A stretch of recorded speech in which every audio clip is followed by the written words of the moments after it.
One of the great opportunities that I have in my role at Iowa Right to Life is meeting a lot of amazing pro-life people across this state and across this country.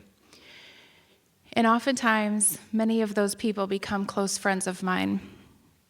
And that is truly the case when we consider our keynote speaker today, Melissa Ohden. Melissa is the survivor of a failed saline infusion abortion. Believing that she was less than 5 months pregnant with Melissa in 1977, her birth mother attempted to abort her.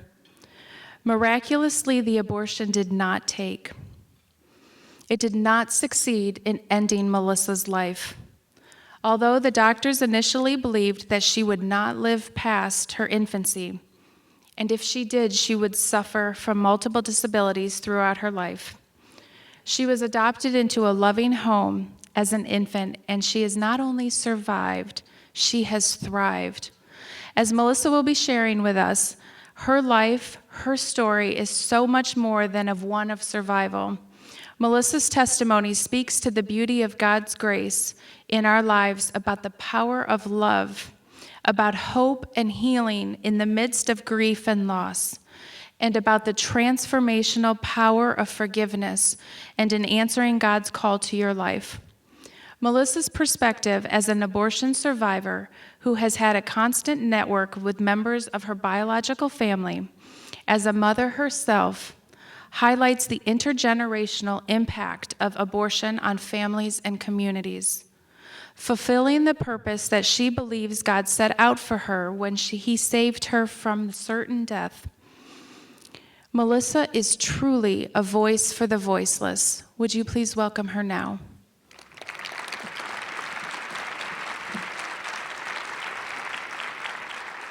You know, as Sue mentioned, I'm from Storm Lake originally. My life story started in Sioux City back in 1977. But I grew up in Storm Lake and then later moved to Sioux City and lived there up until about 3 years ago. My husband and our 2 daughters and I now live in Kansas City.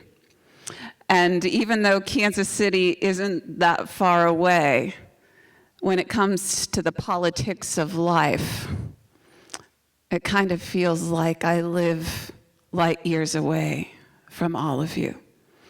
And I say that because I am so proud of what you have done as a governor, Governor Branstad, and you, Jennifer, in your role at Iowa Right to Life, and all of you in your roles as Knights at pregnancy help centers through 40 Days for Life.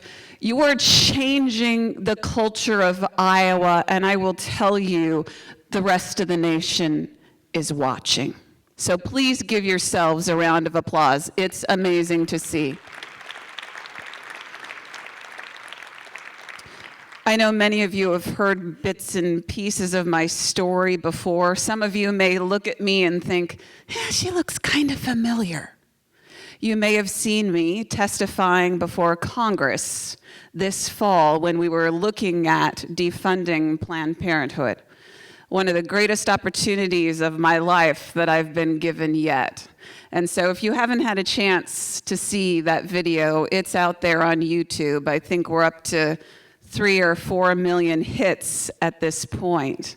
And I would encourage you to take it and share it so other people can see the truth about abortion. But I'm happy to share with you my life story that started through what I truly believe was the efforts of ordinary people just like you and me. My biological mother was forced to have her abortion in Sioux City, Iowa back in 1977. But it was a few years ago that I was speaking there on the western side of the state. And as I shared my story that night, I noticed there were 2 men in the room, just opposite sides of the room, weren't even there together. But these 2 men were just overcome with emotion to the point that they were each kind of holding their head in their hands and sobbing. And so I watched those men that night, and I was waiting for the opportunity to speak with them, to find out what it was in my story that had touched them so deeply. The younger man of the two got up and left before the night was over, but the older the man of the two, he stuck around. And before I could approach him that night, he actually climbed up on the stage to give the closing prayer. And that's when I realized he was no ordinary man. He was a priest. And I waited with bated breath to see if he might share what it was that had touched him so deeply. He did share what had touched him so deeply that night, but what he said I certainly wasn't expecting.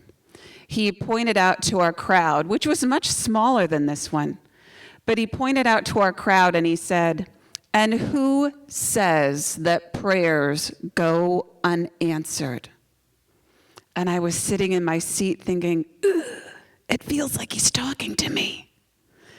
He was. He proceeded to then tell the group of how he used to pray outside of St. Luke's Hospital in Sioux City, Iowa, back in 1977, that someday a child's life would be spared from an abortion. And then he went on and said, "Here she is. Here I am." Praise God. And it wasn't long after that night, I ended up in Fort Dodge, Iowa, as we were raising funds for our new pregnancy center there in Sioux City, Mary's Choice.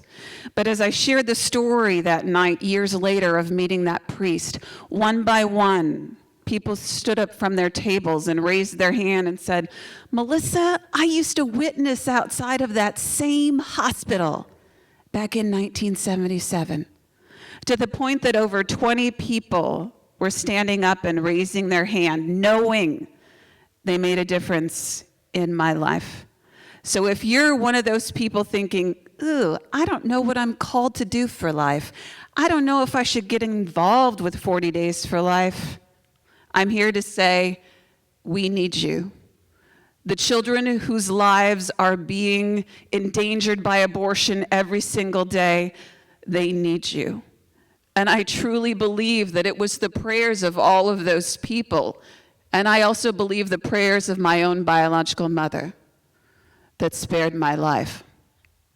She was 19 years old when she was forced by her own mother, my maternal grandmother, who was a nurse right there in Sioux City. My biological mother was this 19-year-old college student when she was forced by her mother, against her will, to have that saline infusion abortion that was meant to end my life. And I know many of you who have been involved in the movement since its beginning remember the saline infusion abortion. You know, it was the most common procedure back in the 1970s. It isn't done routinely anymore as a procedure because I think, frankly, too many of us lived. But that procedure that was meant to end my life involved injecting a toxic salt solution into the amniotic fluid surrounding me in the womb. The intent of that toxic salt solution was to scald me to death from the outside in. If you look it up on the internet to read more about it, you'll read about how that procedure usually lasted about 3 days. That toxic salt solution was delivered, the child soaked in it until their life was effectively snuffed out, and then premature labor was induced with the intent of a deceased child being delivered. What I know in my own case is that I actually didn't soak in that toxic salt solution for just 3 days. My medical records indicate that I soaked in it for 5. No one can tell me why that is, except they absolutely intended for my life to be ended. That abortion was done upon my biological mother in secret. They bypassed hospital procedures to make it happen. And the abortionist and my grandmother didn't believe that anybody would ever find out what they did. Quite clearly, God wanted the world to know what was done to her and to me. But here I soaked in that solution for 5 days. And I know all of us can agree how incredibly horrific that is. That I was subjected to that toxic salt solution for 5 days. But I hope that you can also agree with me that it was just as horrific for my biological mother to be subjected to that. She didn't want to have that abortion. She tried to protect me, and she was given no other choice. You know, we fight in this world not just for lives like mine to be spared, but I hope that we are all fighting for women and men to be having different experiences. You know, I love it because probably about 5 years ago, the Des Moines Register wrote a little story about me. And some of you might remember it. They stretched out a picture of my face and made me look like this mean, overbearing, domineering woman. I'm anything but that. But they painted this picture of me as being this powerful anti-abortion activist. What they didn't talk about was the rest of the story. What they didn't talk about is that I'm actually not only pro-child and pro-life, but I am pro-woman. That is why I do what I do. So if there's anybody with a connection to the Register here today, feel free to pass that along. And if you'd like an interview, I would be more than happy to sit out and talk to you and read the article later, right? I can joke about those things now. I used to not be able to joke about them.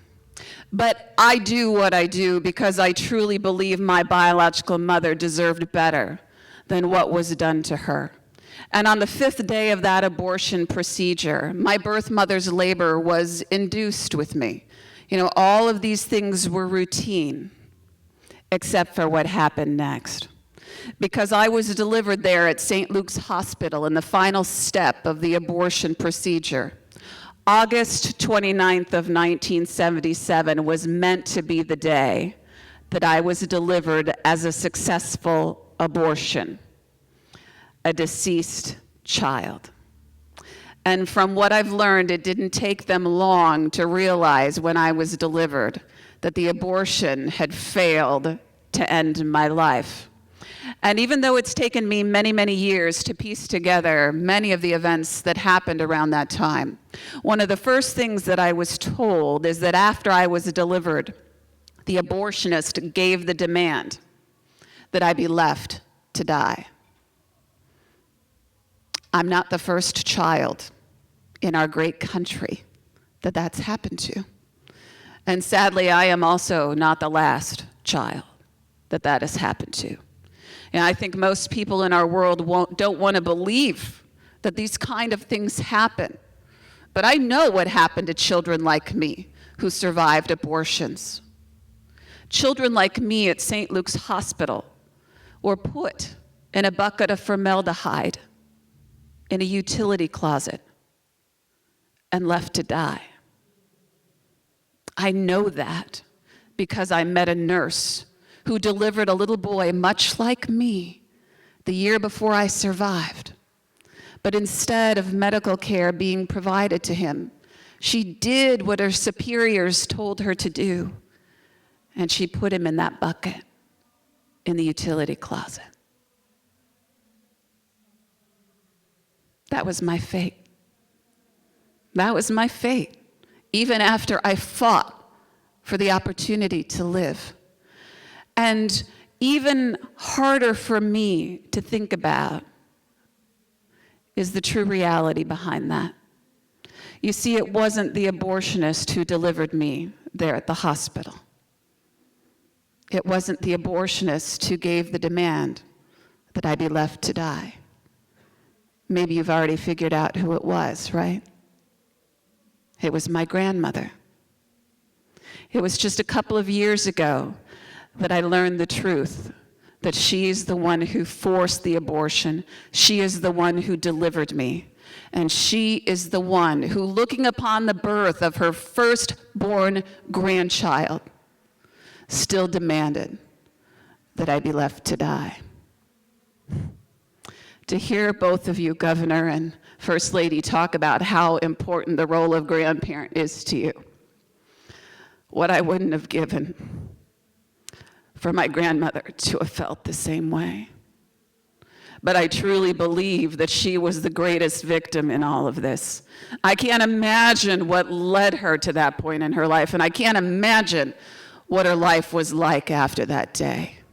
But no matter what decision she was trying to make about my life, I am forever grateful that somehow there were 2 nurses on staff at St. Luke's Hospital who found out about the little girl in the secret abortion who was being left to die, and they fought for medical care to be provided to me. You know, we may never be in those exact shoes, but I truly believe all of us are doing similar things every single day. By your words or lack of words, your actions or inaction, people's lives are being changed for the better or sometimes for the worse, unfortunately. But those nurses changed my life for the better that day. Because you would never know by looking at me today, right? That I should have been scalded to death in the womb. You would never know by looking at me that when I first survived, the prognosis for my life was very poor. And it was Jennifer shared in my introduction, when I first survived, the doctors didn't believe I would continue to live for very long. I weighed a little less than 3 pounds. I was 2 pounds, 14 ounces, which indicated to the medical professionals my birth mother was much further along in her pregnancy than what she had guessed.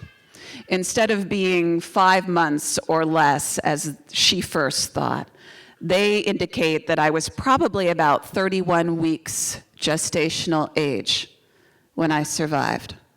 We know ultrasound plays a huge part in lives being saved today, and I am so thankful for that. But I like to think that the Lord kind of hid the truth about my life back then, because the longer I stayed in the womb, the greater the likelihood was that I would live. And you would never know by looking at me today that when I first survived, I was fighting for my life. I had severe respiratory problems, severe liver problems. I required multiple blood transfusions because of my liver problems.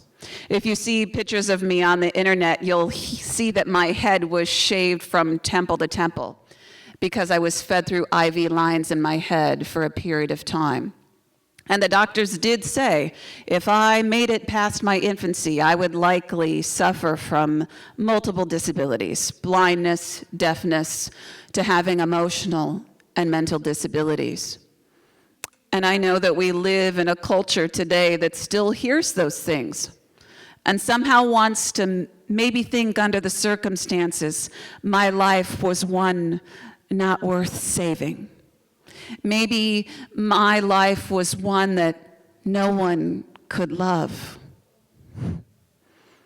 But we know the truth behind that, don't we?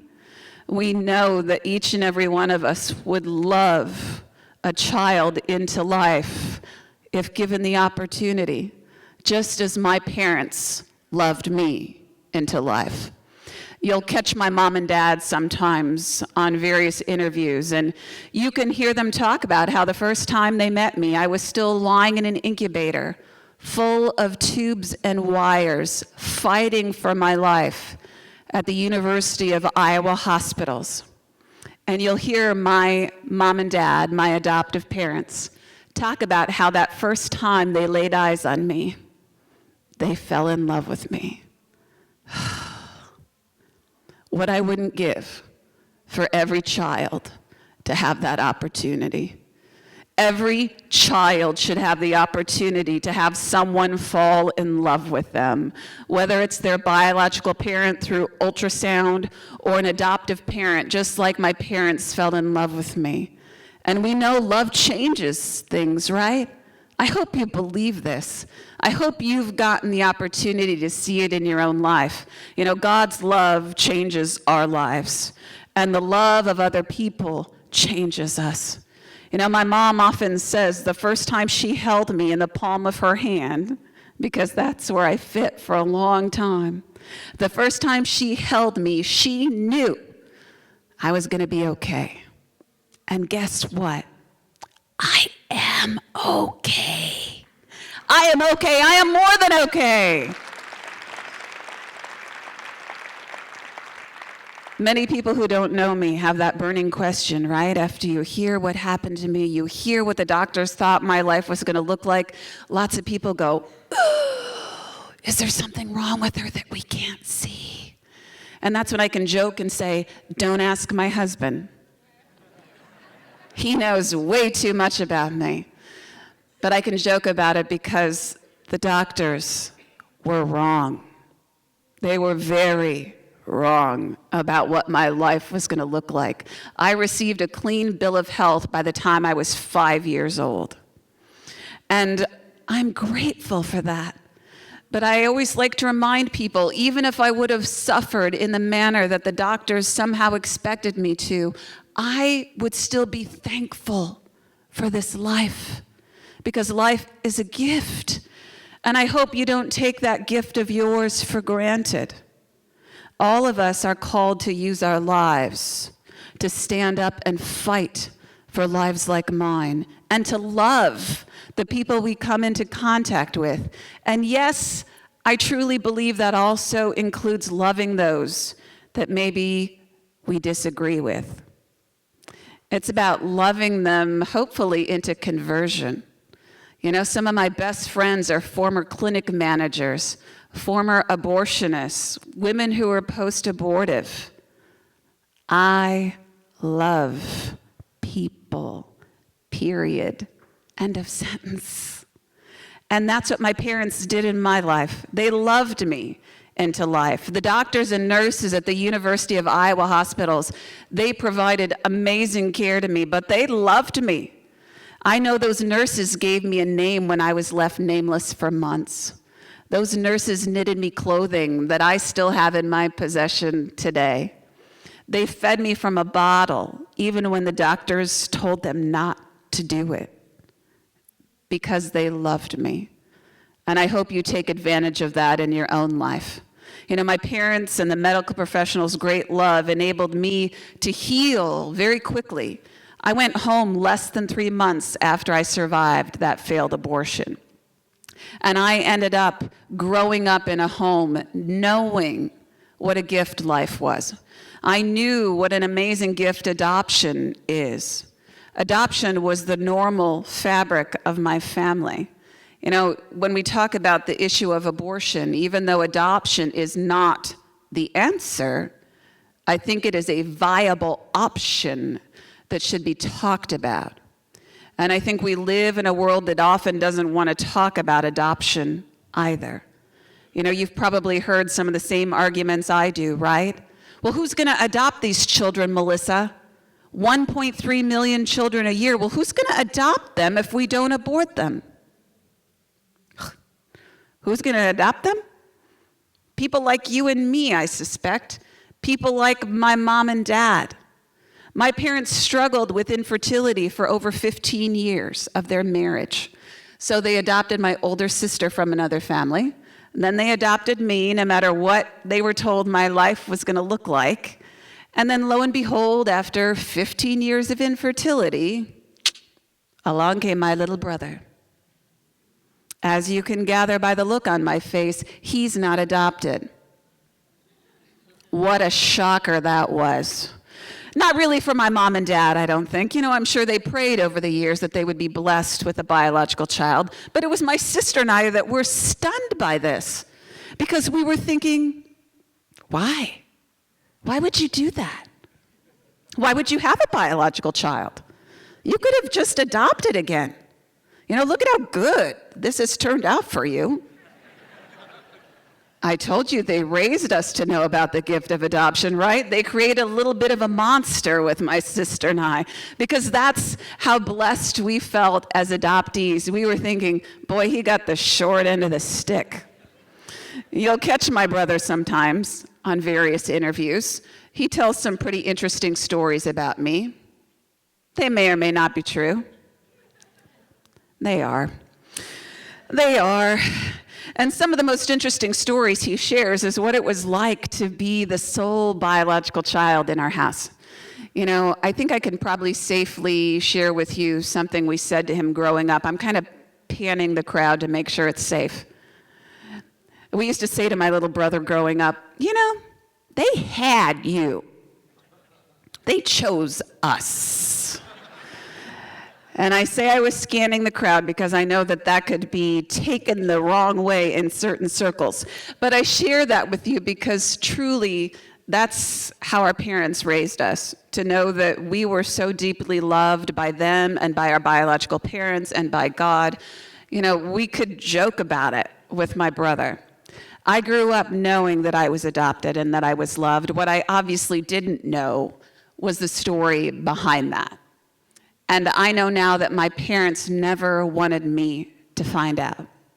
My mom and dad intended to keep it a secret from me throughout my life because they were afraid of how it would change my life.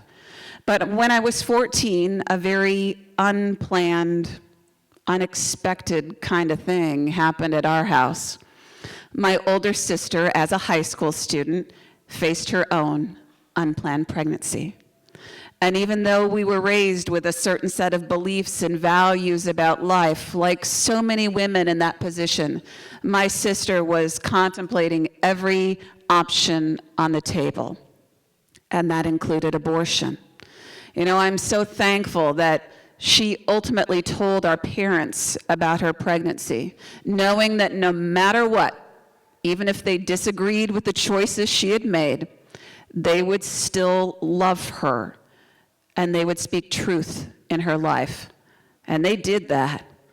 They told her about my survival, hoping that she would understand the depths of that decision she was considering. I am thankful to tell you it made a difference in her life. My oldest nephew is about 23 years old, and he's an amazing, amazing young man. He's a father, he's in the military, and he knows that his life was meant for such a time as that. He was no mistake. Because after my sister found out about my survival, like any good sister, she didn't keep it a secret from me. Anybody else have a sister like that who couldn't keep it a secret? My sister didn't tell me everything, but she did encourage me to ask our parents for more to the story of my life. And, a lot of people ask me now in hindsight, Melissa, didn't you ever see this coming? Didn't you ever feel different? I think I can emphatically say no. No, I didn't see this coming. No, I never felt this different. It was a cold October night here in Iowa when I sat our mother down and asked her to explain to me what it could possibly be that my sister was talking about. And in the midst of an just hours-long conversation, my mom had to come out and speak the words that changed my life. And now they've changed the world forever. In the midst of this conversation, she said, Melissa, your biological mother had an abortion with you, and you survived it. And there are no words. You know, over decades later, I can't even begin to put into words what that night was like in my life, except complete and utter devastation. You know, in that moment of time, I knew God had called me for an amazing purpose. But I think sometimes it's hard to embrace our purpose in the midst of our own pain. And I was in pain because I had never heard of anybody like me before. I didn't know that abortions could fail. And I didn't even have to leave the house without hearing negative things about people like me. You know, open the newspaper, turn on the radio, flip on the TV, and you can hear people say things, right? Like, well, it's not even a human yet. It's a blob of tissue. It's a clump of cells. You can get rid of that one. Another one will come along someday. And at the age of 14, that wounded my soul. No matter how wounded I was, my family has always stood by my side. And I had the great support of my church, and even my public school enabled me to share my story early on. But I never felt like I would share this story in the world the way that I do now. You know, God would kind of whisper to me and say, Melissa, someday you're going to go forward and you're going to share my story with the world. And I'll be honest, you know what I would whisper back? Thanks for the opportunity, but no thank you. Anybody else ever done that? You know, you're being called to get involved and you're thinking, nope, got the wrong person, Lord. I can't do that. I can't go pray outside of the abortion clinic. I can't work at the pregnancy center. I don't have the skills. I'll tell you, he's never had it wrong yet. And he's got a pretty good, lengthy track record, don't you think? And I always like to remind people, God never calls the equipped. He equips the called. And I hope that if you haven't experienced that yet in your own life, you will sometime soon. That suddenly you look around when you've answered the calling for your life, you look around and go, oh, I had no idea I could do that. It's a blessing. And so I started preparing for this, even though I kept thinking, yeah, thank you, but no thank you, Lord. I started preparing when I was 19 for this. And the first steps I took in preparation were to find my biological parents and to obtain my medical records. The medical records make most sense, right? Because we know we live in a day and time where people want to look upon a life like mine and say, no. She's got to be lying, right? This couldn't have happened. Sometimes what people don't understand, though, is why I went looking for my biological parents. But you've probably figured that out already, too. I went looking for them not only for answers, but because I love them. I love them. No matter what decision was made about my life, and I wanted them to know that. I wanted them to hear from me before they ever opened a newspaper and found me in it. And so I started looking for them when I was 19. I didn't find them until I was almost 30. Anybody ever lived out the desert in their own life? Where you're trying so desperately to find something or find yourself. You know, during those 10 years, I did everything humanly possible to find them. I was doing everything I could possibly do to obtain my medical records. And over the years, I would be given little pieces that kept me going, but there were no big answers for me. But finally, in 2007, I tried one last time to obtain my medical records after being told, no, no, no, there's nothing about you. I tried that last time, and suddenly the medical records arrived. You can see copies of my medical records on my website. It's just melissaohden, OHDEN.com. And I got to show those medical records to Congress this fall. And in them, they say things like, a saline infusion for an abortion was done, but was unsuccessful. What an interesting statement that is, right? In a world that wants to hide behind rhetoric, I think my medical records are pretty clear.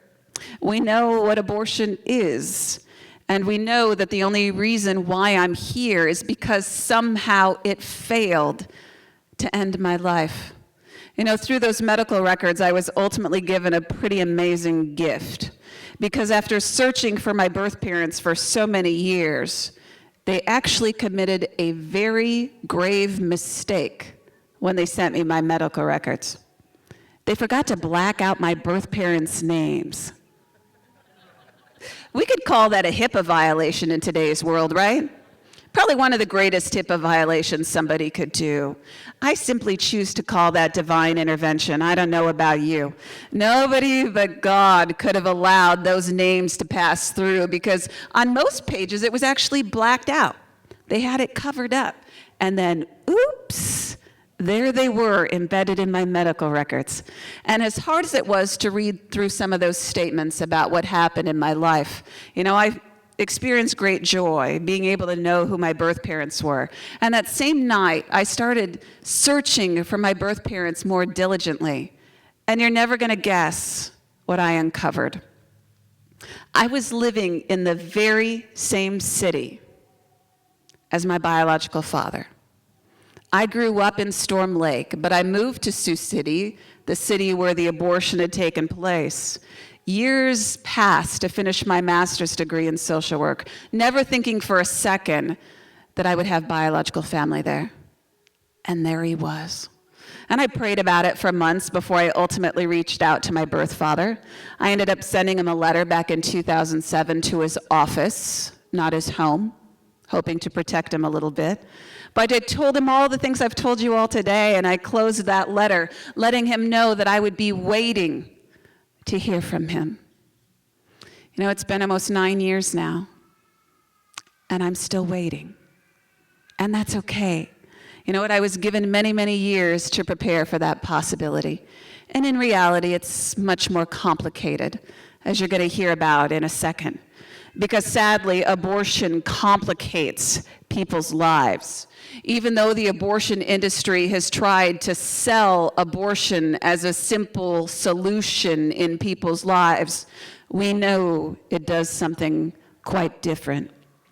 But that same time in 2007, I turned my sights on my biological mother. I actually couldn't find her through my searching because she married someone else after the abortion. But I found her parents. You know, that grandmother that I told you all about earlier? I didn't know back then the huge role my grandmother had played in the abortion. And I sent them a letter asking for my grandparents to reach out to my birth mother on my behalf. You know, I am forever grateful that they even responded to my letter. Within days, my grandfather wrote back to me, and he admitted in his letter that my live birth was not the intention that day at the hospital. You know, what a courageous thing for him to do.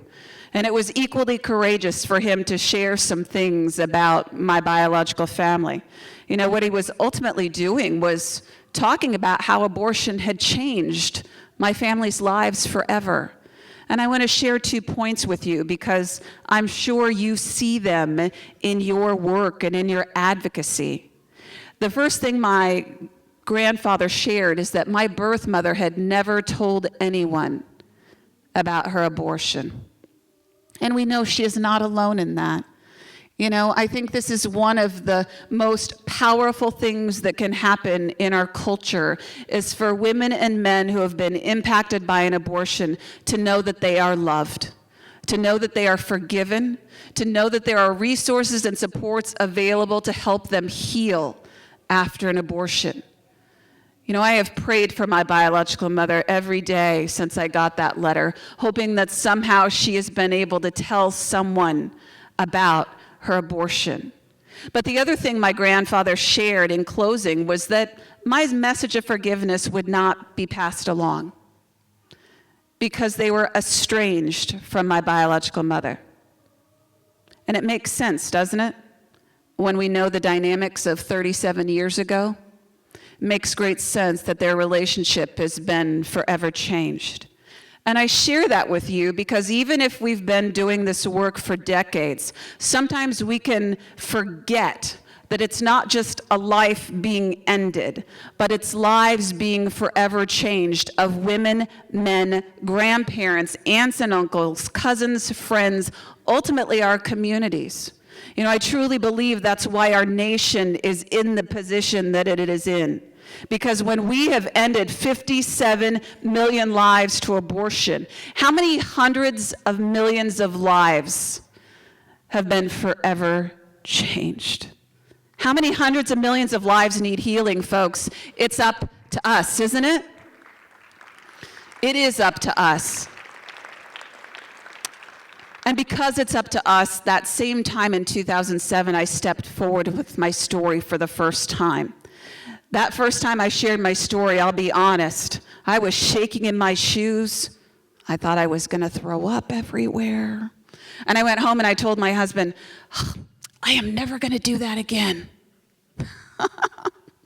Anybody else ever do that? Yeah, you know, hundreds of speeches later, here I am. And I love what I do because I was willing to step forward and just do it. But that first time I was thinking, no way. But I was also very nervous. You know, I thought I had a bad case of nerves the first time I spoke publicly.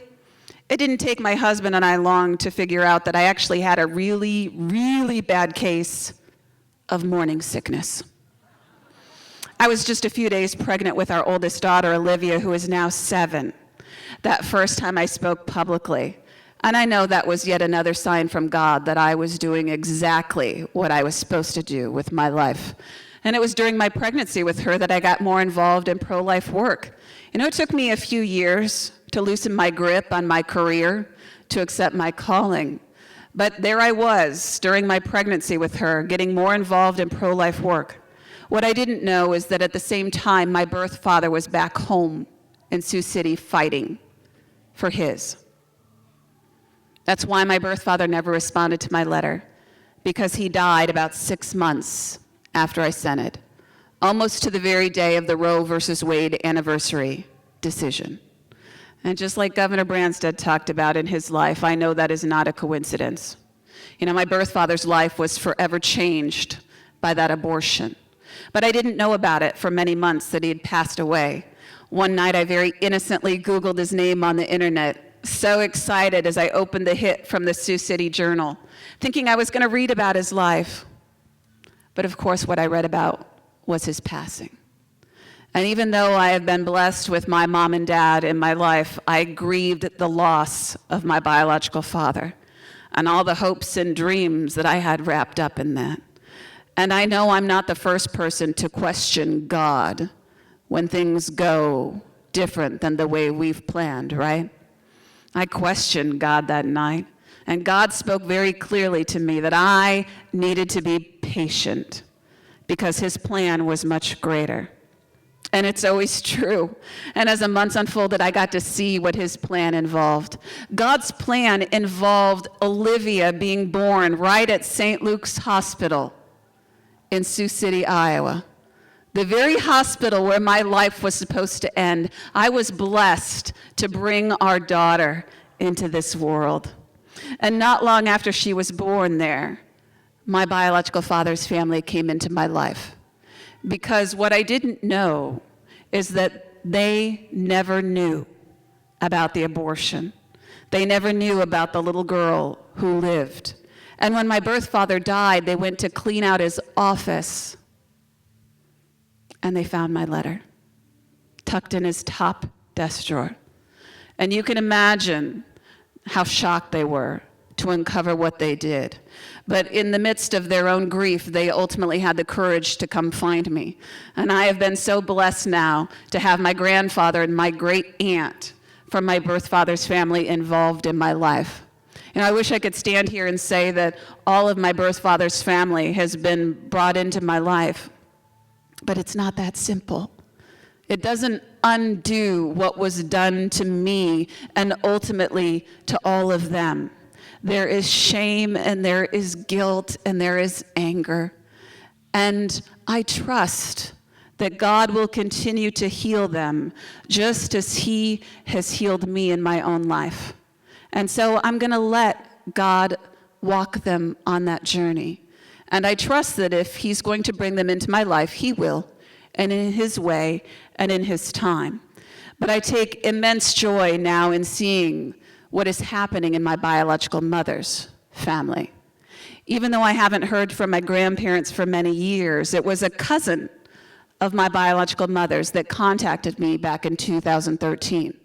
She's the one who told me about the role my grandmother played.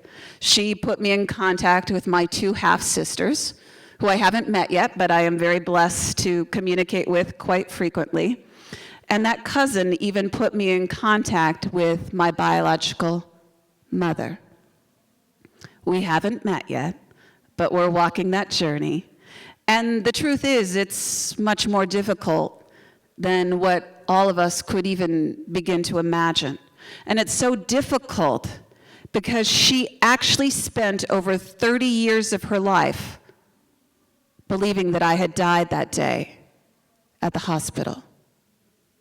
She did not know that I lived. And I know that raises more questions than answers. You know, what a terrible thing for that to be kept from her after all she had already gone through.